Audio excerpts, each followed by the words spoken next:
Drama की शुरुआत में हम एक आदमी को देखते हैं। हालांकि उसकी उम्र पहले ही 47 साल हो चुकी है, फिर भी यह आदमी अब भी कॉलेज की डिग्री हासिल करने का सपना देखता है। इसी सपने के लिए वह घर पर पढ़ाने के लिए एक प्राइवेट ट्यूटर रखता है, लेकिन पढ़ाई में उसकी कोई खास काबिलियत नहीं होती, जिससे टीचर पूरी तरह पागल हो जाता है। वह उसे लगातार डांटता रहता है और यहाँ तक कह देता है कि वह पढ़ाई छोड़ ही दे। जैसे ही टीचर गुस्से में वहां से जाने वाला होता है, तभी उसकी नजर बाहर पड़ती है, जहां काले कपड़ों में कुछ लोग उसके छात्र के सामने आदर से झुक रहे होते हैं। तब उसे पता चलता है कि यह साधारण सा दिखने वाला मिडिल एज आदमी कोई और नहीं, बल्कि चिल्संग गैंग का नंबर 2 आदमी ड्यूक पॉल है। ड्यूक पॉल अपने आदमियों को आदेश देता है कि वे टीचर को सुरक्षित उसके घर तक छोड़ आए, और इसके बाद गैंग के अंदर मौजूद गद्दार से निपटने निकल पड़ता है।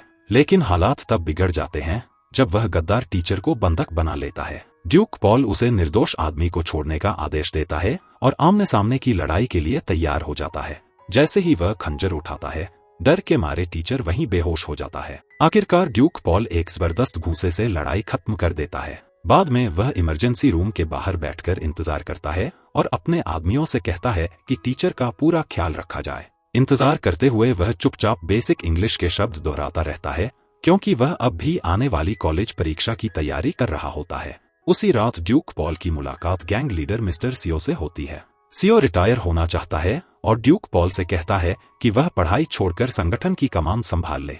अपने फाराजा और अपने सपने के बीच फंसा ड्यूक पॉल अकेले ड्राइव पर निकल जाता है ताकि दिमाग साफ कर सके।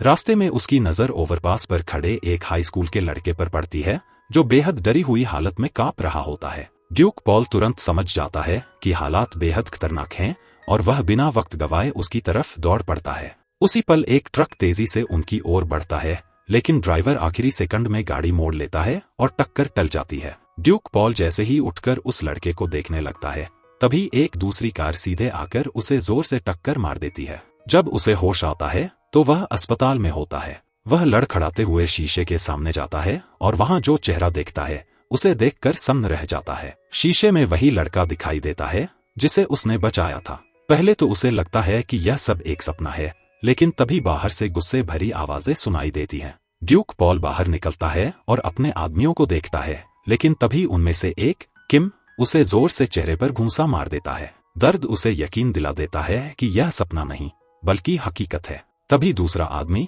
हान चिल्लाता है कि उनका बॉस मर चुका है। वह गुस्से में कहता है कि इस स्वार्थी आदमी की मदद करने की वजह से सब कुछ बर्बाद हो गया। वे सब मिलकर ड्यूक पॉल को जबरदस्ती अंतिम संस्कार में ले जाते हैं और उससे माफी मंगवाने की कोशिश करते हैं। गुस्से में ड्यूक पॉल चिल्लाता है, मेरी ही अंतिम क्रिया क्यों कर रहे हो? मैं मरा नहीं हूँ, मैं जिंदा हूँ।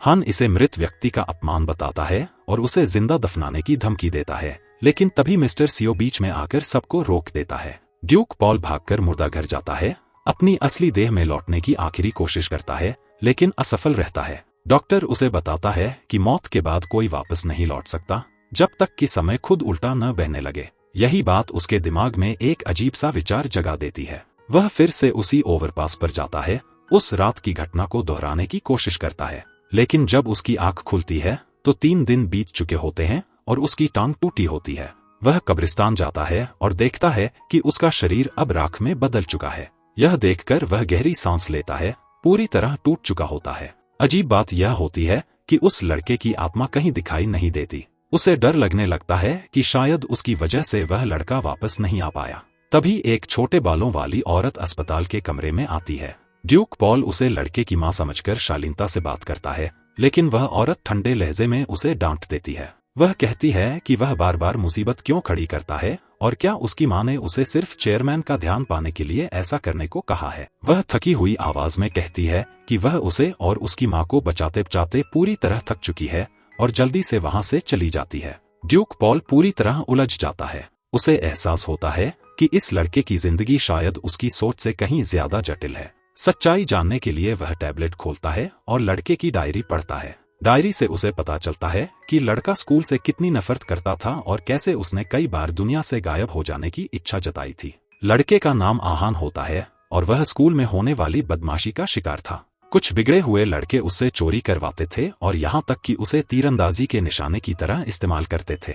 हर दिन उसके लिए नरक जैसा होता था, जब तक कि उसकी मुलाकात नई क्लास में सेओंग नाम के एक लड़के से नहीं होती। आहान उससे दोस्ती करना चाहता था, लेकिन बदमाश अफवाह फैला देते हैं कि वह उसका पीछा करता है। इसके बाद सब लोग उससे दूरी बनाने लगते हैं। डायरी खत्म करते ही ड्यूक पॉल गुस्से में टैबलेट तोड़ देता है। वह कसम खाता है कि वह वापस स्कूल जाएगा, बदमाशों को कुचल देगा और यह सुनिश्चित करेगा कि आहान जब लौटे तो एक सामान्य जिंदगी जी सके।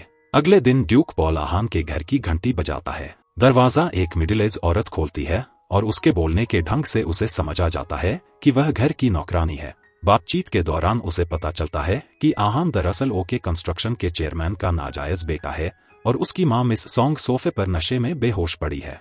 पिछली रात वाली घमंडी औरत असल में चेयरमैन की सेक्रेटरी होती है। अपनी ताकत वापस पाने के लिए ड्यूक पॉल मेज पर रखा सारा खाना खा जाता है, जिससे नौकरानी हैरान रह जाती है। अपने बिखरे बालों से परेशान होकर वह नाई की दुकान जाता है और एक साफ सुथरा शार्प हेयर कट करवाता है। इसके बाद वह स्टाइलिश कपड़े खरीदता है और नए स्टडी गाइड लेने की सोचता है, लेकिन उसे समझ नहीं आता कि कौन सी किताबें लेनी चाहिए। तभी वह गलती से एक लड़के से टकरा जाता है। वह कोई और नहीं बल्कि सेयोंग होता है, वही लड़का जिसे आहान दिल से पसंद करता था। सेयोंग उसे देखकर अजीब महसूस करता है। चेहरा बिल्कुल आहान जैसा होता है, लेकिन उसका व्यवहार पूरी तरह अलग होता है। खासकर तब जब विदा लेते वक्त ड्यूक पॉल उसे सलाह देता है कि घर जल्दी जाना और अपनी मां को चिंता में मत डालना। यह सुनकर सेयोंग को लगता है कि उसका लहजा किसी दोस्त का नहीं बल्कि किसी पिता जैसा है।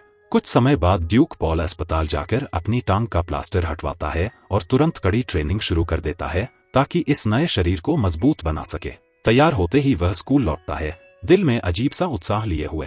पहले ही दिन पी टीचर उसे नामपट्टी न पहनने पर डांट देता है। घबराने के बजाय वह पूरे आत्मविश्वास से माफी मांगता है, जिससे टीचर पर गहरी छाप पड़ती है। क्लासरूम में वह विनम्रता से कुछ लड़कियों से पूछता है कि उसकी सीट कहाँ है। वे बताती हैं कि सीटें अभी तय नहीं हुई हैं और जिज्ञासा से उसे देखने लगती हैं। सबको लगता है कि उन्होंने इस चेहरे को पहले कहीं देखा है। जब टीचर रोल कॉल शुरू करता है तो पूरी क्लास चौंक जाती है, यह जानकर कि नया लड़का असल में आहान ही है। माहौल अचानक असहज हो जाता है, क्योंकि सबको लगता है कि उन्हें एक और साल उसी स्टॉकर के साथ बिताना होगा।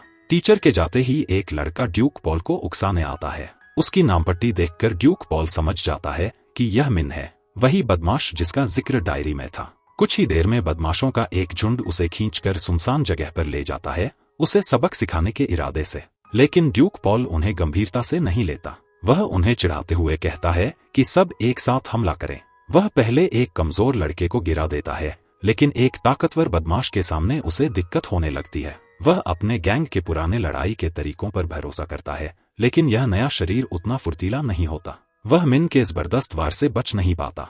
तभी तेज हवा चलती है और ड्यूक पॉल की मुलाकात अचानक आहान की आत्मा से होती है। आहान उससे विनती करता है कि उसके शरीर से कुछ भी न करे, क्योंकि उसके मुताबिक उसकी बदहाल जिंदगी कभी बदल नहीं सकती। ड्यूक पॉल उसे हिम्मत देने की कोशिश करता है, लेकिन तभी आहान अचानक हवा में गायब हो जाता है।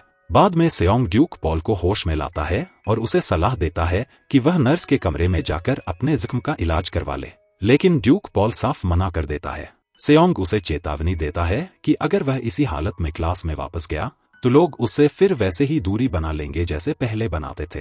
तभी ड्यूक पॉल अनमने ढंग से मान जाता है, क्योंकि डॉक्टर उस वक्त मौजूद नहीं होता। सेयोंग खुद उसके जख्म की मरहम पट्टी करता है और पूछता है कि किताबों की दुकान में उसने उसे पहचानने से इनकार क्यों किया। आखिर वे पहले अच्छे दोस्त हुआ करते थे।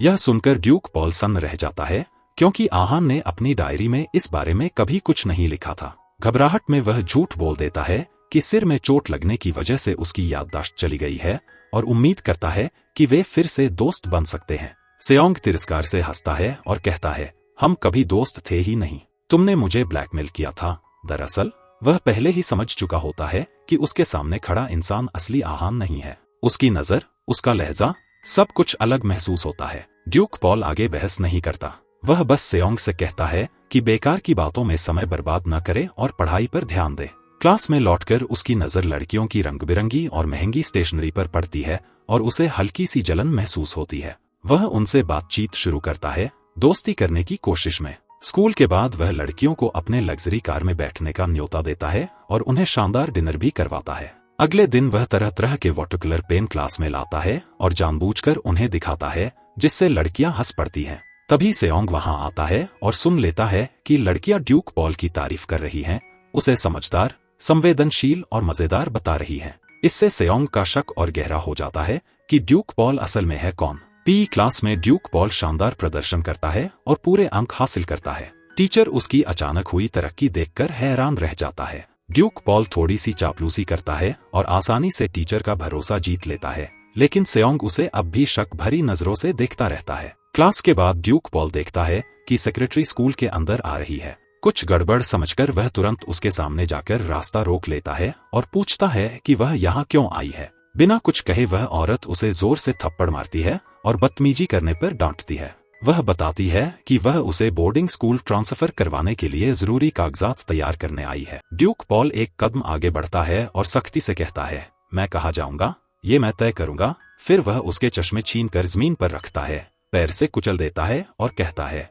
दोबारा मेरे साथ खेल मत करना। सेक्रेटरी गुस्से और बेइज्जती से भरी हुई कार में लौट जाती है। हैरानी की बात यह होती है कि वहां किम मौजूद होता है, जो कहता है कि वह इस मामले को संभाल लेगा। उसी शाम ड्यूक पॉल स्टडी रूम में लौटता है और देखकर चौंक जाता है कि सेयोंग पहले से वहां बैठा है और यहाँ तक कि उसे पढ़ाने की पेशकश भी करता है। ड्यूक पॉल जैसे ही आभारी महसूस करने लगता है, सेयोंग झुककर धीरे से पूछता है, तुम्हारा असली नाम क्या है? ड्यूक पॉल सोच में पड़ जाता है कि आखिर सेयोंग और आहान के बीच क्या हुआ था। वे न तो पूरी तरह दुश्मन लगते हैं और न ही सही मायनों में दोस्त। हर दिन ड्यूक पॉल अपने खराब अंकों से परेशान रहता है और सेयोंग की लगातार टोकाटाकी उसे और चिढ़ा देती है। गुस्सा निकालने के लिए वह जिम जाता है और बॉक्सिंग की प्रैक्टिस करता है ताकि अपनी पुरानी फुर्ती वापस पा सके।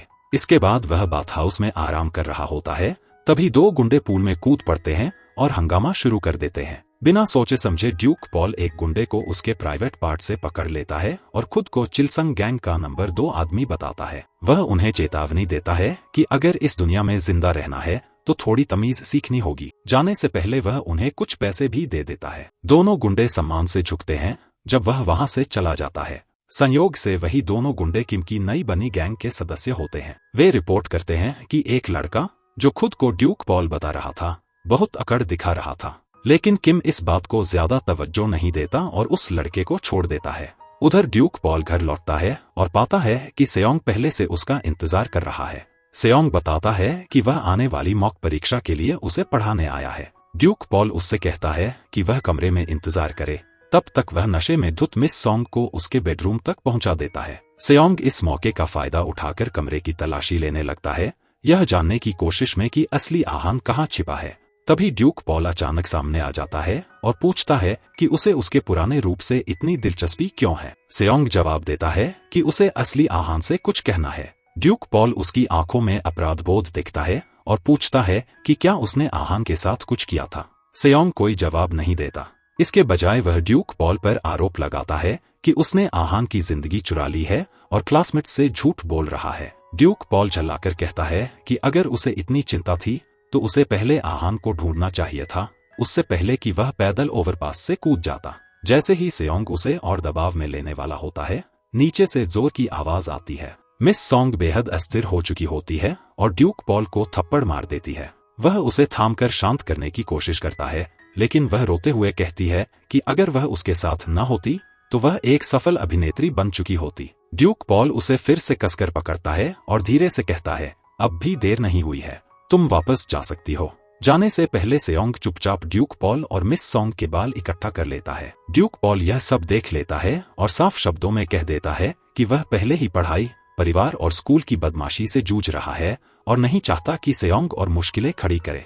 इसी बीच सेयोंग को उसके पिता का फोन आता है। वह घबराकर बताता है कि वह एक दोस्त के घर है और कर्फ्यू से पहले घर लौटने का वादा करता है, लेकिन घर पहुंचते ही उसके पिता गुस्से में उस पर झूठ बोलने का आरोप लगाते हैं। दरअसल मिस्टर चोई ने बहुत पहले से उसके फोन में एक ट्रैकिंग ऐप डाल रखा होता है। वह जानना चाहता है कि उसका दोस्त कौन है और क्या वह अच्छा लड़का है। सेयोंग कहता है कि उसके दोस्त का नाम आहान है और वह बहुत मेहनत से पढ़ता है।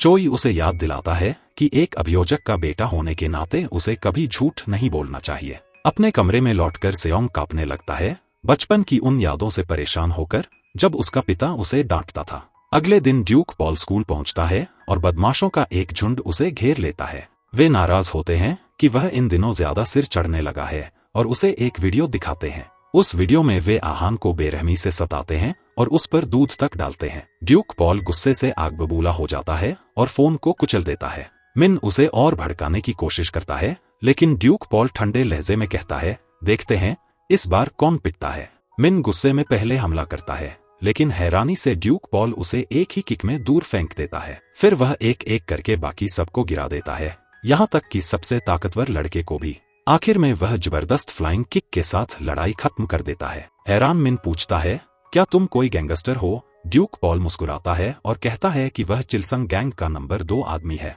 उधर होमरूम टीचर चाहती है कि सेयोंग आहान को बदमाशी से बचाए। इससे पहले कि सेयोंग कुछ कह पाता, वह देखता है कि ड्यूक पॉल मिन पर चढ़ा हुआ है। टीचर तुरंत नीचे दौड़ती है और मिन को फिर से अपने क्लासमेट को परेशान करने के लिए डांटती है। मिन खुद को पीड़ित बताने की कोशिश करता है, लेकिन टीचर उसकी एक नहीं सुनती और फौरन आहान को वहां से ले जाती है। ऑफिस में वह स्कूल हिंसा के मामले में अनुशासन समिति की बैठक बुलाने और बदमाश छात्रों को सजा देने की बात करती है। मिन के पुराने रिकॉर्ड को देखते हुए उसे स्कूल से निकाला भी जा सकता है या जबरन ट्रांसफर किया जा सकता है, लेकिन ड्यूक पॉल ऐसा नहीं चाहता, क्योंकि वह चाहता है कि मिन खुद आहान से आमने सामने माफी मांगे। इसलिए वह टीचर से कहता है कि मिन को वह खुद संभाल लेगा। इसके बाद ड्यूक पॉल मिन को ढूंढने निकलता है और उसे 2 छोटे छात्रों से जबरन पैसे वसूलते हुए पकड़ लेता है। वह तुरंत उनसे छीने गए पैसे वापस लेकर पीड़ित बच्चों को लौटा देता है। फिर बदमाशों को आदेश देता है कि वे अब से हर दिन स्कूल आए। वह उन्हें अपने पास ही रखना चाहता है ताकि जरूरत पड़ने पर उनकी पिटाई भी करता रहे। मिन खुद पर काबू नहीं रख पाता और फिर से घूंसा मार देता है, लेकिन ड्यूक पॉल उसे आसानी से दोबारा काबू में कर लेता है। बाकी लड़के तुरंत एक सीध में बैठ जाते हैं, पूरी तरह आज्ञाकारी। ड्यूक पॉल उन्हें चेतावनी देता है कि वे कभी स्कूल से गायब न हों और वे सारे वीडियो तुरंत डिलीट कर दें, वरना वह उन्हें जिंदा दफना देगा। इसी के साथ ड्यूक पॉल की पहली इच्छा पूरी हो जाती है। स्कूल में होने वाली बदमाशी पूरी तरह रुक जाती है। उसकी दूसरी इच्छा है दोस्त बनाना, तीसरी इच्छा है आहान की मां की रक्षा करना और चौथी इच्छा है कॉलेज में दाखिला लेना। लेकिन यह आखिरी लक्ष्य सबसे ज्यादा मुश्किल साबित होने वाला है। पढ़ाई का माहौल बेहतर बनाने के लिए ड्यूक पॉल मिन को आदेश देता है कि वह क्लास में समय पर आए और दूसरों को परेशान न करे। ब्रेक के दौरान भी वह मिन को कमजोर छात्रों को सताने से रोकता है। एक और पिटाई से बचने के लिए मिन को मजबूरन ड्यूक पॉल की हर बात माननी पड़ती है। उधर सेयोंग दोनों बालों के सैंपल डीएनए टेस्ट के लिए भेज देता है। वह ड्यूक पॉल से फैमिली रजिस्टर और पहचान पत्र की कॉपी मांगता है ताकि पितृत्व जांच पूरी हो सके। ड्यूक पॉल सहयोग करता है, लेकिन उसे समझ नहीं आता कि सेयोंग उसकी असली पहचान साबित करने के लिए इतना जिद्दी क्यों है। बाद में ड्यूक पॉल मिन को अकेले में बुलाकर पूछता है कि पहले आहान और सेयोंग के रिश्ते कैसे थे। मिन बताता है कि आहान सेयोंग की बहुत इज्जत करता था और चुपचाप उसका पीछा भी करता था। वह यह भी बताता है कि सेयोंग ने एक बार आहान के लिए स्कूल में हो रही बदमाशी की शिकायत भी की थी। शायद इसी वजह से आहान उससे दोस्ती करना चाहता था। अजीब बात यह थी कि जब आहान पर झूठा आरोप लगाया गया कि वह स्टॉकर है, तब सेयोंग बिल्कुल चुप रहा। ड्यूक पॉल को अब लगने लगता है कि सेयोंग कुछ न कुछ छिपा रहा है, लेकिन फिलहाल उसकी सबसे बड़ी समस्या कुछ और ही है। उसके नंबर अब भी बेहद खराब हैं। सोने और कसरत करने के अलावा वह सारा वक्त पढ़ाई में लगाता है, फिर भी गणित में पूरी तरह फेल रहता है। यहाँ तक कि सेयोंग भी उसकी हालत देखकर हैरान रह जाता है। आखिरी उम्मीद के तौर पर ड्यूक पॉल सेयोंग से विनती करता है कि वह उसे पढ़ा दे। तभी 3 लड़के वहां आते हैं और सेयोंग को अपने स्टडी ग्रुप में शामिल होने का न्योता देते हैं। ड्यूक पॉल तुरंत समझ जाता है कि वे सिर्फ टॉपर के साथ पढ़ना चाहते हैं। वह खुद भी ग्रुप में शामिल होने की बात कह देता है और यहाँ तक कि खुद को ग्रुप लीडर घोषित कर देता है। सेयोंग साफ कह देता है कि अगर ड्यूक पॉल शामिल हुआ तो वह भी उसी के साथ रहेगा। मजबूर होकर ग्रुप का लीडर अपना न्योता वापस ले लेता है। उनके जाने के बाद ड्यूक पॉल कहता है कि उसका इरादा उन लोगों की तरह मुफ्तखोरी करने का नहीं है। वह वादा करता है कि बदले में सेयोंग जो चाहेगा वह उसकी एक इच्छा पूरी करेगा। कुछ देर बाद ड्यूक पॉल की मुलाकात उन्हीं 3 लड़कों से वॉशरूम में होती है। उनका लीडर उसके मुंह पर उसका मजाक उड़ाता है और उसे स्टॉकर कहता है। ड्यूक पॉल उसके हाथ से बास्केटबॉल छीन लेता है और उन्हें चुनौती देता है। नियम साफ होता है, जो पहले 5 पॉइंट करेगा वही जीतेगा। अगर ड्यूक पॉल हार गया तो वह खुद सेयोंग को उनके स्टडी ग्रुप में शामिल होने के लिए मना लेगा। उधर सेयोंग देखता है कि कई छात्र बास्केटबॉल कोर्ट की ओर भाग रहे हैं और वह भी उनके पीछे चला जाता है। तभी उसे एक कॉल आता है जिसमें बताया जाता है कि डीएनए टेस्ट में दोनों सैंपल आपस में जुड़े हुए पाए गए हैं। फिर भी वह मानने को तैयार नहीं होता कि उसके सामने खड़ा लड़का आहान है, क्योंकि कोई इंसान इतना ज्यादा नहीं बदल सकता, चाहे कुछ भी हो जाए। कोर्ट पर ड्यूक पॉल का शानदार खेल सबको हैरान कर देता है और वह मुकाबला जीत जाता है। वह सबके सामने उस लड़के के लीडर पर आरोप लगाता है कि उसने सच्चाई जाने बिना आहान पर कीचड़ उछाला और सभी को अफवाहें फैलाने से रोकने की चेतावनी देता है। इसके बाद सेओंग इस शर्त पर ड्यूक पॉल को पढ़ाने के लिए राजी हो जाता है कि ड्यूक पॉल उसकी हर बात मानेगा। दोनों स्टडी रूम जाते हैं जहां सेओंग उसके लिए एक खास स्टडी प्लान बनाता है। लेकिन ज्यादा देर नहीं लगती कि ड्यूक पॉल को नींद आने लगती है। खुद को जगाने के लिए वह कुछ पीने का सुझाव देता है। कन्वीनियंस स्टोर में वह आदतन शराब की बोतल उठाने लगता है। सेओंग के हैरान चेहरे को देखकर वह जल्दी से सफाई देता है कि उसे लगा था यह स्प्राइट है। तभी सेओंग की नजर शेल्फ पर रखे पाइनएप्पल केक पर पड़ती है और उसे याद आता है कि नौकरानी ने बताया था कि आहान को पाइनएप्पल से जानलेवा एलर्जी है, जिससे उसकी सांस की नली तक बंद हो सकती है। उसी पल ड्यूक पॉल अचानक वह केक उठाकर उसका भुगतान कर देता है। सेओंग सावधानी से केक उसकी ओर बढ़ाता है, यह पक्का करने के लिए कि क्या वह सच में आहान है। आखिरी पल में उसे अपराध बोध होता है और वह ड्यूक पॉल को रोक लेता है। उलझन में ड्यूक पॉल यूं ही एक जेली उठाकर खा लेता है, लेकिन वह पाइनएप्पल फ्लेवर की होती है। वह तुरंत गिर पड़ता है और सांस लेने के लिए तड़पने लगता है। अस्पताल में सेओंग को पूरा यकीन हो जाता है कि यह लड़का आहान नहीं है। अगर आहान की याददाश्त चली भी गई होती तो उसके आसपास के लोग उसे तुरंत बता देते कि उसे पाइनएप्पल से एलर्जी है। साफ है कि ड्यूक पॉल को इस बारे में कुछ भी पता नहीं था, जिससे यह साबित हो जाता है कि उसकी याददाश्त खोने की कहानी झूठ थी। दृश्य अतीत में चला जाता है। एक बार आहान टूटे हुए दिल के साथ सेओंग के घर आया था और उससे मदद की गुहार लगाई थी। सेओंग ने उसे बेरुखी से ठुकरा दिया था, लेकिन उसके बाद कई रातों तक वह बेचैनी और अपराधबोध के कारण सो नहीं पाया। जब बाद में उसकी मुलाकात आहान से किताबों की दुकान में हुई तो वह देखकर दंग रह गया कि आहान बिल्कुल बदला हुआ लग रहा था। उसे डर सताने लगा कि कहीं उसकी ठंडक ने आहान को किसी भयानक कदम की ओर तो नहीं धकेल दिया। यह ख्याल उसे तोड़ने के कगार पर ले आता है। तभी ड्यूक पॉल अचानक सीधा बैठ जाता है और दृढ़ आवाज में कहता है कि वह आहान से फिर मिलेगा और उसे माफी मांगने का मौका मिलेगा, लेकिन इसके लिए उसे सेओंग की पढ़ाई में मदद चाहिए ताकि आहान सुरक्षित वापस आ सके और एक ठीक ठाक जिंदगी जी सके। शक के बावजूद सेओंग मान जाता है। उसी रात वह ड्यूक पॉल के लिए एक विस्तार से पढ़ाई का प्लान बनाता है और हर दिन धैर्य के साथ उसे पढ़ाने लगता है। उधर मिन किम की गैंग में शामिल होना चाहता है ताकि लड़ना सीख सके। पहले ही दिन उसे एक जरूरी काम पर भेज दिया जाता है। इधर ड्यूक पॉल घर लौटता है और देखता है कि काले कपड़ों में दो आदमी आहान की मां का अपहरण कर रहे हैं। चौंकाने वाली बात यह होती है कि भागने वाली कार में मिन भी उनके साथ बैठा होता है। ड्यूक पॉल तुरंत एक गुंडे से भिड़ जाता है, जबकि सेओंग दूसरे को मिस सॉन्ग को ले जाने से रोकता है। मिन पहली बार इतनी हिंसा देखता है। डर के मारे वह कार से कूदकर भाग जाता है। इस नए शरीर की सीमाओं की वजह से ड्यूक पॉल धीरे धीरे कमजोर पड़ने लगता है। तभी एक गुंडा चाकू निकाल लेता है, लेकिन उसी पल पास में पुलिस सायरन की आवाज गूंज उठती है और वे लोग भागने पर मजबूर हो जाते हैं। मिस सॉन्ग को अस्पताल पहुंचाने के बाद दो पुलिस वाले आते हैं और पूछताछ करते हैं। ड्यूक पॉल आतन जेब से पैसे निकालकर मामला रफादफा करने की कोशिश करता है, फिर अचानक रुक जाता है, यह समझते हुए कि अब वह सिर्फ एक छात्र है। उसे शक होता है कि इस सबके पीछे सेक्रेटरी का हाथ है, लेकिन सच्चाई बताने से आहान का नाजायज बेटा होना उजागर हो जाता।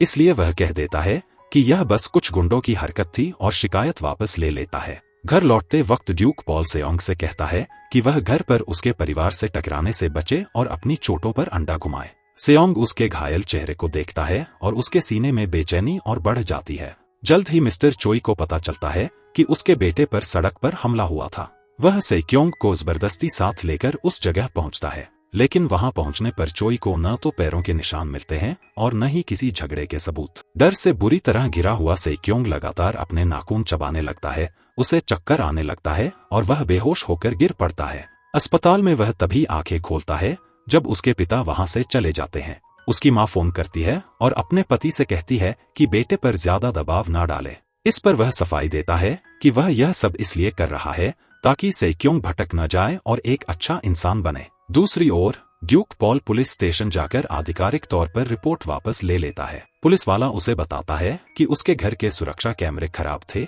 इसलिए वे चेहरों की पहचान नहीं कर पाए। यह सुनकर डक पॉल समझ जाता है कि सेक्रेटरी ने सब कुछ पहले से ही प्लान किया था और अब उससे सीधे टकराने का समय आ गया है। वह उसे ढूंढने की हर मुमकिन कोशिश करता है, लेकिन हर बार नाकाम रहता है। सुरक्षा के लिए वह विला की निगरानी के लिए गार्ड्स की एक टीम रख लेता है। इधर सेक्रेटरी किम पर चिल्लाती है कि उसने सब गड़बड़ कर दी और डर जताती है कि कहीं पुलिस उसके पीछे न पड़ जाए। किम उसे बताता है कि रिपोर्ट पहले ही वापस ली जा चुकी है और वादा करता है कि वह सब संभाल लेगा। वह अपने आदमियों को आदेश देता है कि मिन को पकड़ो और उसे दिखाओ कि गद्दारी करने वालों का अंजाम क्या होता है। अपनी मुश्किल समझकर मिन छिप जाता है और उससे कोई संपर्क नहीं कर पाता। ड्यूक पॉल यह भी नोटिस करता है कि सेक्योंग स्कूल नहीं आया है, तो वह उसे मैसेज करके पूछता है कि क्या वह ठीक है। सेक्योंग जवाब देता है कि वह अब काफी बेहतर है और चिंता न करने को कहता है। उस रात सेक्योंग हमेशा की तरह ड्यूक पॉल को पढ़ाने आता है। ड्यूक पॉल देखता है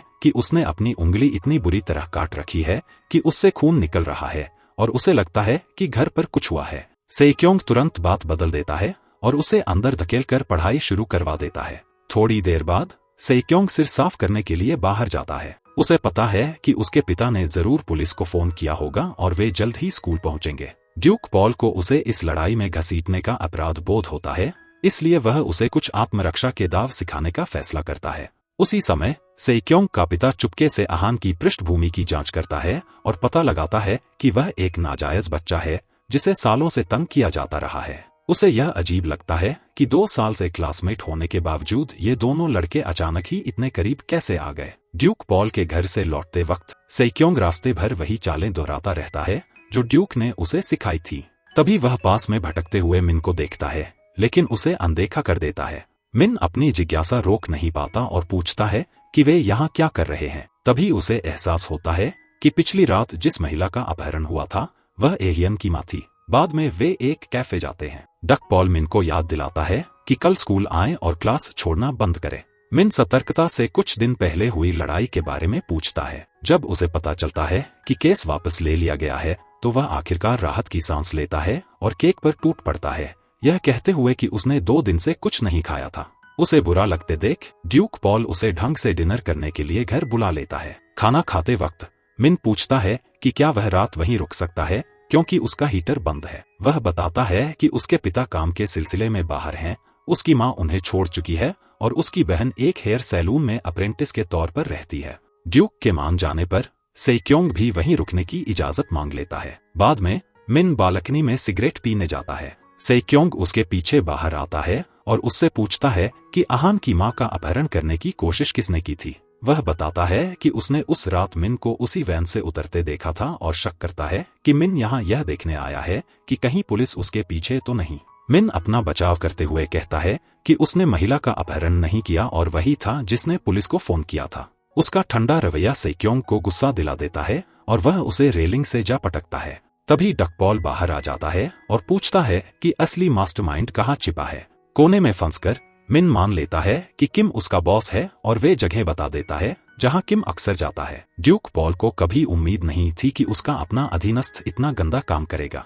स्कूल के बाद वह सेक्योंग से अलग होता है और अकेले किम से मिलने निकल जाता है, लेकिन उम्मीद के उलट गैंग पहले ही उसे पकड़ लेती है और उसका अपहरण कर लेती है। यह सब सेक्योंग देख लेता है। वह उनकी ओर दौड़ता है, लेकिन कार जा चुकी होती है। वह ड्यूक पॉल का गिरा हुआ फोन उठाकर पुलिस को कॉल करने ही वाला होता है कि उसे ड्यूक पॉल की कही बात याद आ जाती है। पुलिस को बुलाने से आहान की जिंदगी बर्बाद हो जाएगी।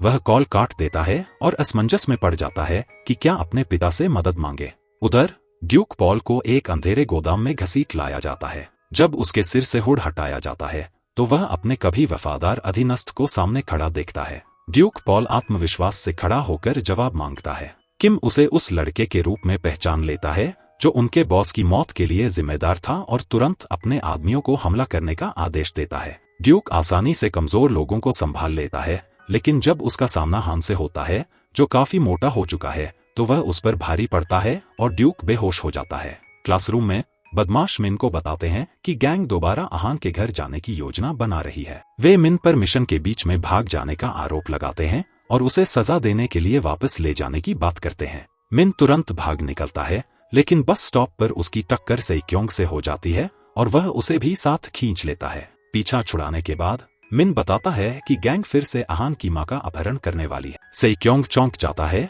और कहता है कि आहान को तो पहले ही उठा लिया गया है। मिन अंदाजा लगाता है कि उसे शायद सिन्हो होटल में रखा गया है। यह कहकर वह उस खतरनाक जगह से भाग जाता है। अब सेक्योंग के पास अपने दोस्त को अकेले ही बचाने के अलावा कोई चारा नहीं बचता। रास्ते में उसके पिता लगातार मैसेज भेजकर पूछते रहते हैं कि वह कहाँ है। वह उन्हें नजरअंदाज करता है और इसके बजाय नौकरानी को कॉल करके ड्राइवर से कहता है कि मिस सॉन्ग की सुरक्षा के लिए सारे बॉडीगार्ड इकट्ठा कर ले। थोड़ी देर बाद ड्यूक पॉल सोफे पर होश में आता है। किम को शक होता है कि यह हाई स्कूल का लड़का उनके दिवंगत बॉस को जानता था, क्योंकि लड़ने का उसका तरीका बिल्कुल वैसा ही था। वह बताता है कि बॉस की मौत के बाद विरोधी गैंग्स ने मिलकर चिलसंग गैंग पर हमला कर दिया था। मिस्टर सियो को गंभीर चोट लगी और उन्हें अस्पताल में भर्ती कराना पड़ा। फिर वह खुद ही चला गया। वे उसका पता इसलिए ढूंढ रहे थे क्योंकि उसके बिना वे चिलसंग गैंग के नाम का इस्तेमाल नहीं कर सकते थे, इसलिए उन्होंने एक नई गैंग बना ली। यह सब सुनकर डक पॉल गंभीर हो जाता है और किम से गैंग भंग करने को कहता है। वह वादा करता है कि उसे अपने गांव में ईल रेस्टोरेंट खोलने के लिए पर्याप्त पैसे देगा। किम इस प्रस्ताव पर तंज कसता है और साफ तौर पर प्रभावित नहीं होता। तभी हान का फोन आता है जो बताता है कि अहान के घर के बाहर बड़ी संख्या में बॉडीगार्ड तैनात हैं। किम इस शांत हाई स्कूलर को देखता है और याद करता है कि कैसे सेक्रेटरी ने मिस सॉन्ग को मानसिक अस्पताल भेजने और एहियन को विदेश भेजने की योजना बनाई थी। उसे एहसास होता है कि सेक्रेटरी ने इस लड़के को पूरी तरह कम आंका था। किम की जिद देखकर ड्यूक पॉल मुक्कों से ही मामला सुलझाने की तैयारी करता है। वार करने से पहले वह शांति से किम के फटे हुए ACL की ओर इशारा करता है और बताता है कि उसे यह चोट कैसे लगी थी। किम सन्न रह जाता है क्योंकि इसके बारे में सिर्फ उसका बॉस और हान जानते थे। ड्यूक पूछता है कि क्या वह अब भी एलिगेटर को अरियादो पढ़ता है और गंभीरता से कहता है, लोहे की गेंद से भी सुई बनाने जैसा जज्बा लगाओ। किम जम जाता है। उसे याद आता है कि उसके बॉस ने भी कभी उसे ठीक यही बात कहकर डांटा था। उलझन में वह पूछता है, आखिर तुम हो कौन? ड्यूक पॉल उससे कहता है कि ध्यान से सोचे और यह कहकर वहां से चला जाता है।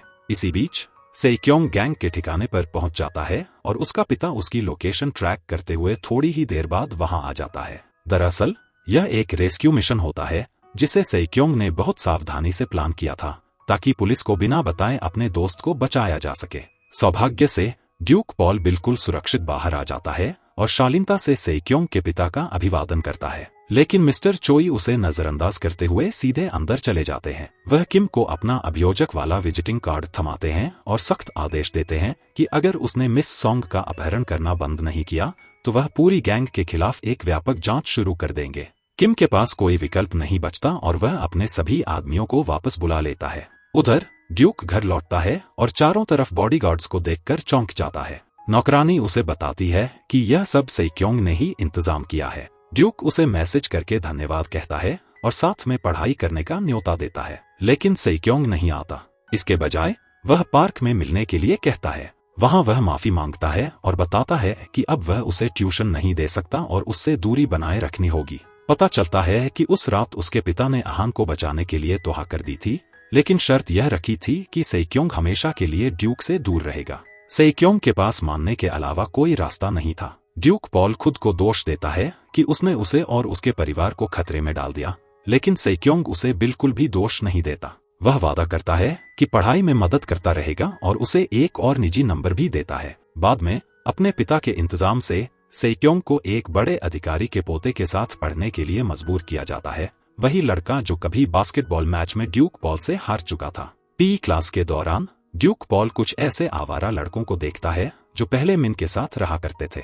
वह उनकी सिगरेट जब्त कर लेता है और पूछता है कि मिन कहाँ है। वे घबरा जाते हैं, कहते हैं कि उन्हें कुछ नहीं पता और जल्दी से क्लास में भाग जाते हैं। बाद में लड़कियां डक पॉल को ग्रेजुएशन फोटोशूट में शामिल होने का न्योता देती हैं। वह खुशी से झूम उठता है और तुरंत हामी भर देता है। अगले दिन सभी छात्र फोटोशूट के लिए झील के किनारे वाले पार्क में इकट्ठा होते हैं। पूरे दिन की मस्ती के बाद डक पॉल को एक क्लासमेट से पता चलता है कि मिन एक कन्वीनियंस स्टोर में पार्ट टाइम काम कर रहा है। वह वहां दौड़कर जाता है और उससे पूछता है कि वह स्कूल क्यों छोड़ रहा है। मिन बताता है कि गैंग हाल ही में उसके पीछे पड़ी हुई है और एक काम के दौरान भाग जाने की सजा देना चाहती है। डक पॉल वादा करता है कि वह इसे संभाल लेगा और उसे कल स्कूल लौटने के लिए कहता है। उसी वक्त सेक्योंग का फोन आता है और वह पूछता है कि जब अहान पैदल पुल से कूदा था तो क्या उसे चोट लगी। ड्यूक पॉल को कुछ गड़बड़ लगती है और वह तुरंत उसके पास पहुंचता है। सेक्योंग को बेहद उदास देखकर वह सुझाव देता है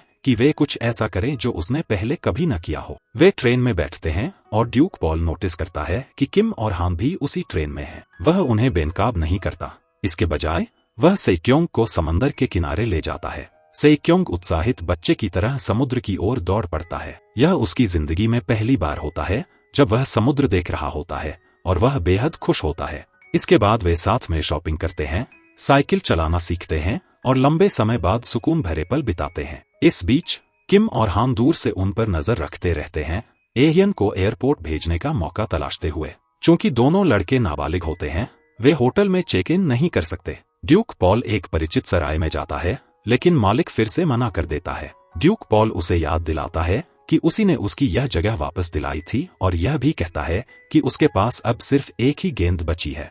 मालिक घबरा जाता है और अनिच्छा से कमरे की चाबी दे देता है। वह हैरान होता है कि यह हाई स्कूल का लड़का इतना निजी राज कैसे जानता है। किम को भी शक होने लगता है कि यह लड़का शायद उनके बॉस का बेटा ही है। कमरे में ड्यूक पॉल सेक्योंग के माथे पर लगी चोट देखता है और पूछता है कि क्या हुआ। सेक्योंग मान लेता है कि वह अब अपने पिता के नियंत्रण को और बर्दाश्त नहीं कर पा रहा था और गुस्से में उसने अपना सिर दीवार से मार लिया। उसका पिता बचपन से ही उस पर बहुत सख्ती करता आया है, जिसकी वजह से उसे गंभीर मानसिक परेशानियां हो गई हैं। वह अपनी किस्मत स्वीकार कर चुका था, लेकिन ड्यूक पॉल के असर से उसने पहली बार अपने पिता के खिलाफ खड़े होना शुरू किया। उसे उम्मीद नहीं थी कि उसका पिता अपने ही क्लासमेट को उस पर नजर रखने भेज देगा या यहाँ तक कि उसके बेडरूम में कैमरा लगवा देगा। निराशा में वह पैदल पुल तक चला गया, जहां उसका मन खतरनाक ख्यालों से भरा हुआ था। ड्यूक पॉल उसके कंधे पर हाथ रखता है और वादा करता है कि वह उसके पिता को यह एहसास दिलाएगा कि उनका पुराना तरीके का पालन पोषण कितना गलत है। सेक्योंग के सो जाने के बाद ड्यूक पॉल चुपके से उसका फोन उठा लेता है। जैसे ही वह फोन ऑन करता है, सेक्योंग के पिता का कॉल आ जाता है, जो जोर देकर कहते हैं कि उसे जगा कर तुरंत घर भेजो ताकि वह माफी मांगे। ड्यूक पॉल मना कर देता है और वादा करता है कि वह सेक्योंग को सुरक्षित रखेगा। अगले दिन ड्यूक पॉल हान को फोन करके उन्हें दूसरी मंजिल पर आने का आदेश देता है। आधी नींद में हान समझता है कि बॉस का फोन है और तुरंत यह बात किम तक पहुंचा देता है। जल्द ही उन्हें एहसास हो जाता है कि कुछ गड़बड़ है और वे उस हाई स्कूलर को ढूंढने दौड़ पड़ते हैं। किम पूछता है कि उसे हान का फोन नंबर कैसे पता। हान जोर देकर कहता है कि यह लड़का एक धोखेबाज है जो डक पॉल के बेटे होने का नाटक कर रहा है। तब ड्यूक पॉल अपनी असली पहचान उजागर करने का फैसला करता है और वह राज बताता है जो सिर्फ उन्हीं को पता होता है। हान भावुक हो जाता है। उसे एहसास होता है कि यह बच्चा उनके बॉस का छुपा हुआ बेटा है, जिसे 20 सालों तक गुप्त रखा गया था। इस तरह ड्यूक पॉल को अचानक दो चाचा मिल जाते हैं। बाद में वह क्लास में जाता है और देखता है कि मिन अब भी नहीं आया है। वह तुरंत हान को फोन करके आदेश देता है कि वे मिन के पीछे जाना बंद करें।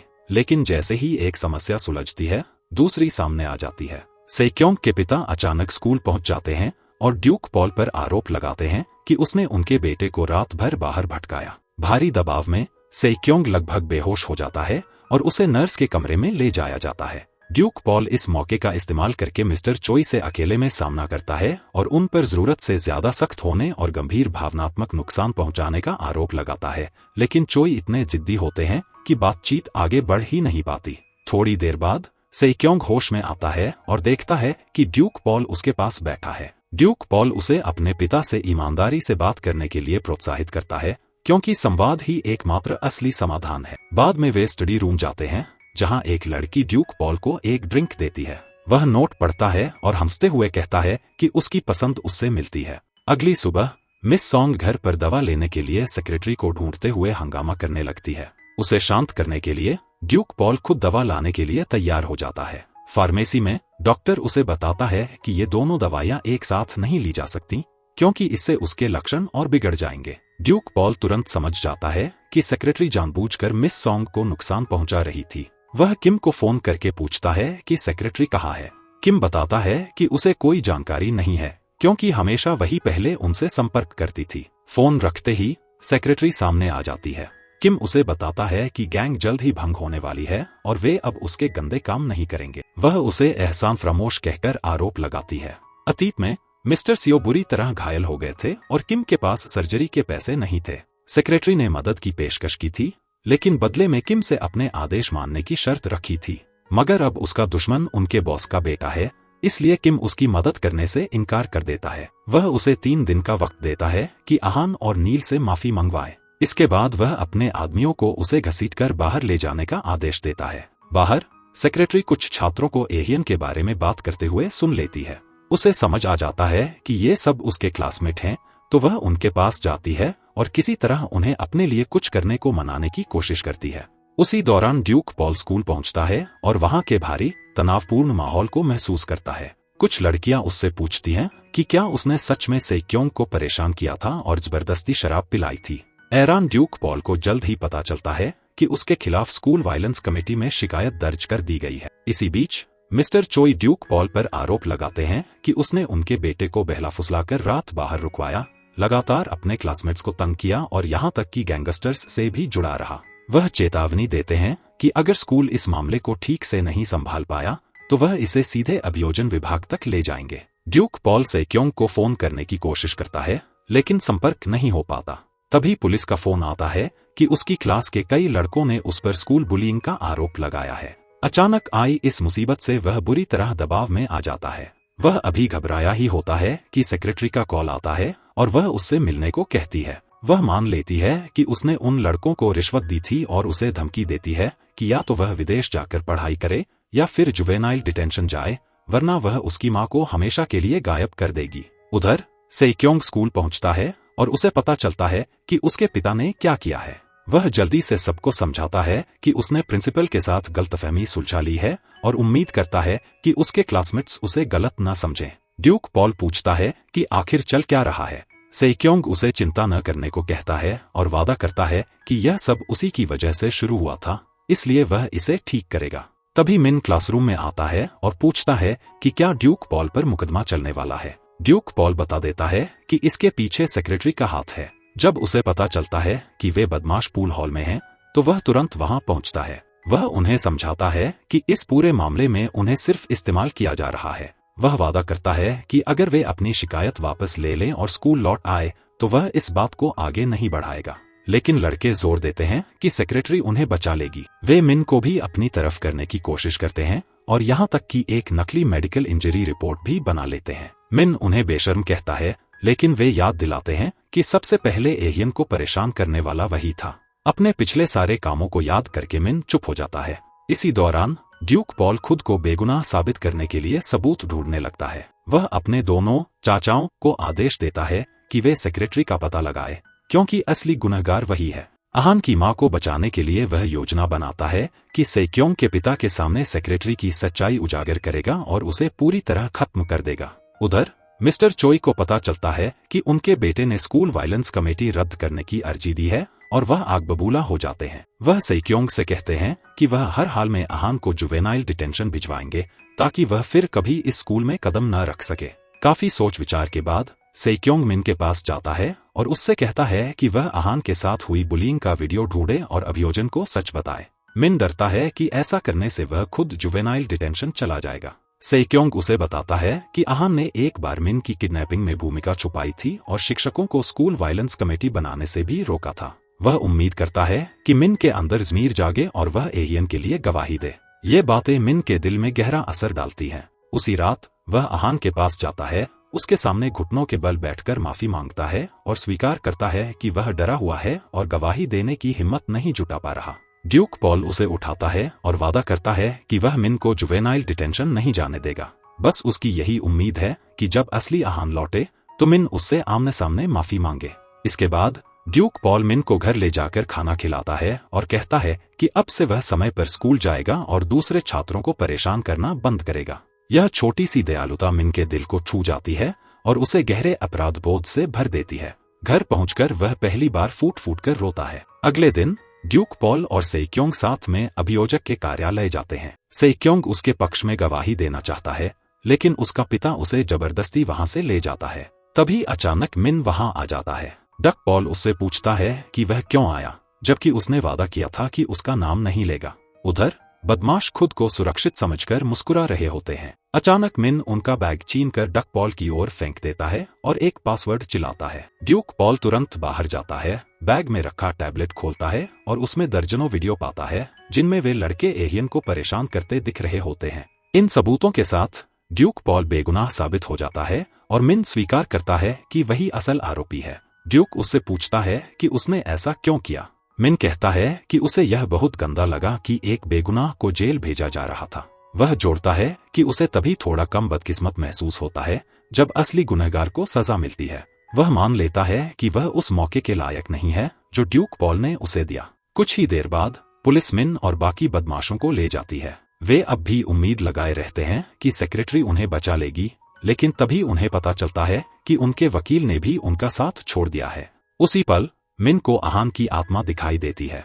उसकी आंखों में आंसू भर आते हैं और वह खामोशी से अपनी माफी जाहिर करता है। आखिरकार सब कुछ शांत हो जाता है और लंबे समय से गायब मिस्टर सियो वापस लौट आते हैं। ड्यूक सम्मान से झुककर उनका हाल चाल पूछता है। थोड़ी बातचीत के बाद मिस्टर सियो समझ जाते हैं कि उनके सामने खड़ा यह हाई स्कूल छात्र असल में ड्यूक पॉल ही है, लेकिन वह इस बात को उजागर नहीं करते। वह बस उसे मन लगाकर पढ़ाई करने और कॉलेज में दाखिला लेने के लिए प्रोत्साहित करते हैं। इसी बीच मिस सॉन्ग ठीक हो जाती है और अस्पताल छोड़ने का फैसला करती है। ड्यूक पॉल उसे सलाह देता है कि वह एहियन के पिता को छोड़ दे और किसी अच्छे इंसान के साथ नई जिंदगी शुरू करे। वह आह भरकर कहती है कि उसने 20 साल घर में ही गुजार दिए हैं और अब उसे नहीं पता कि अकेले कैसे जिया जाए। ड्यूक पॉल समझाता है कि उसी आदमी पर ज्यादा निर्भर रहने की वजह से सेक्रेटरी उसे इतना परेशान कर पाई। उसे पूरा यकीन है कि मिस सॉन्ग में अपनी जिंदगी खुद संभालने की ताकत है। तभी ड्यूक की नजर बर्लिन में होने वाली ओके कंस्ट्रक्शन की एक प्रदर्शनी के विज्ञापन पर पड़ती है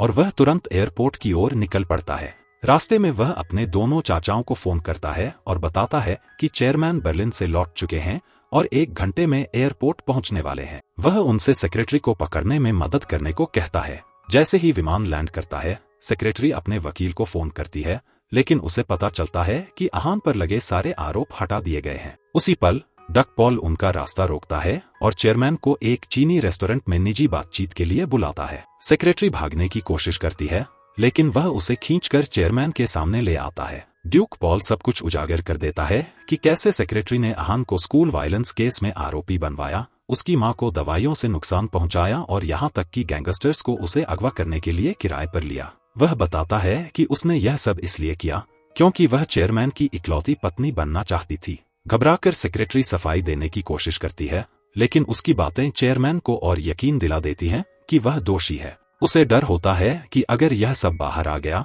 तो कंपनी की साख को भारी नुकसान होगा। कोई रास्ता न देखकर सेक्रेटरी ड्यूक पॉल के सामने घुटनों पर गिरकर माफी मांगती है। ड्यूक पॉल उसके सिर पर पानी डालता है और चेतावनी देता है कि वह दोबारा कभी एहियन या उसकी मां को परेशान न करे। चेयरमैन ड्यूक पॉल के तरीके की सराहना करता है और उसे अपने बेटे के रूप में दर्ज कराने का फैसला करता है, लेकिन ड्यूक पॉल मना कर देता है। वह कहता है कि उसे ऐसे पिता की जरूरत नहीं है जो कभी भी अपने बच्चे को छोड़ सकता हो। बाहर वह किम और हान से कहता है कि वे पहले निकल जाएं और वह एक चक्कर लगाकर घर जाएगा। किम को याद आता है कि उसके बॉस ने भी बिल्कुल यही शब्द कहे थे और मिस्टर सियो ने भी कभी उनसे कहा था कि वे ड्यूक पॉल के लिए यहीं रुके रहें। इन सारी समानताओं को देखकर किम के मन में शक पैदा होता है कि कहीं एयान ही ड्यूक पॉल तो नहीं है। बाद में ड्यूक पॉल एहियोन की मां को बताता है कि उसने चेयरमैन का प्रस्ताव ठुकरा दिया है। मिस सॉन्ग जवाब देती हैं कि यह बात उनके लिए अचानक थी, लेकिन वह चौंकी नहीं है। इस वक्त वह सिर्फ अपने अभिनय करियर को दोबारा शुरू करना चाहती हैं। ड्यूक पॉल उसे अपनी मनचाही राह चुनने के लिए प्रोत्साहित करता है और वादा करता है कि वह हमेशा उसका साथ देगा। फोन रखने के बाद वह एहियोन से पूछता है कि वापस आकर उसे कैसा लग रहा है। हाल ही में एयान की आत्मा बार बार दिखाई देती रही है। उसने मिन की माफी सुनी और अपनी मां को नई जिंदगी शुरू करते देखा। वह मानता है कि वह बहुत बदल गया है। ड्यूक पॉल चाहता है कि वह अब अपने बारे में बुरा सोचने की बातें करना छोड़ दे और अच्छे से जीने पर, एक अच्छी यूनिवर्सिटी में दाखिला लेने पर ध्यान दे। अब सिर्फ 1 हफ्ता बचा है, वह सारी चीजें ठीक से सुलझाकर सही तरीके से सौंप देगा।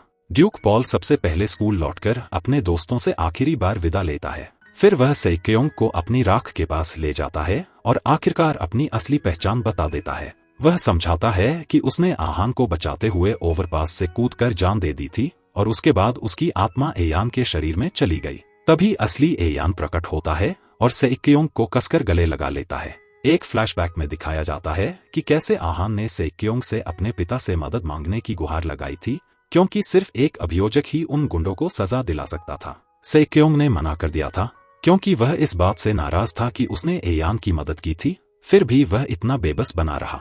इसके बाद उसे पछतावा होने लगा और उसे लगा कि शायद उसी की वजह से एयान के मन में इतने चरम विचार आए। एयान उसे ढाढ़स बंधाता है और कहता है, यह तुम्हारी गलती नहीं है, गलती मेरी थी कि मुझ में विरोध करने का साहस नहीं था। वह सेक्योंग से कहता है कि वह मजबूत बने और अपने पिता की वजह से खुद को चोट पहुंचाना बंद करे, और सेक्योंग सच में बदल जाता है। जब उसका पिता उसे ड्यूक पॉल से दोस्ती करने से मना करता है तो वह साफ इनकार कर देता है। वह पार्ट टाइम नौकरी भी करने लगता है क्योंकि उसे लगता है कि सिर्फ आर्थिक आत्मनिर्भरता ही उसे अपने पिता के नियंत्रण से आजाद कर सकती है। उधर ड्यूक पॉल अपने 2 सबसे भरोसेमंद साथियों से मिलता है। हान नशे में होता है। तभी किम पूछता है कि ड्यूक पॉल ने उन्हें अपनी असली पहचान क्यों नहीं बताई। ड्यूक पॉल कहता है कि उसकी आत्मा किसी दिन फिर से गायब हो जाएगी और यह सच जानना उनके लिए बहुत दर्दनाक होता। डूबते सूरज के नीचे वे जाम उठाते हैं और अपने आखिरी पल साथ बिताते हैं। जल्द ही ड्यूक पॉल के जाने का दिन आ जाता है। तभी अप्रत्याशित रूप से आहान फैसला करता है कि वह अपने शरीर में वापस नहीं जाएगा। वह कहता है कि इस जीवन में उसकी कोई इच्छा बाकी नहीं है और अगर कोई और उसके शरीर में खुश रह सकता है तो वही उसे खुश करने के लिए काफी है। यह कहकर वह मुस्कुराता है और तेज रोशनी में चला जाता है। कहानी के अंत में ड्यूक पॉल को उस यूनिवर्सिटी में दाखिला मिल जाता है जिसका उसने हमेशा सपना देखा था। उसके बाद के दिनों में वह हर दिन को पूरे जोश और जुनून के साथ जीता रहता है। आपको यह ड्रामा कैसा लगा कमेंट में जरूर बताइए, और ऐसे ही और ड्रामा देखने के लिए वीडियो को लाइक करें और हमारे चैनल को सब्सक्राइब करना न भूलें।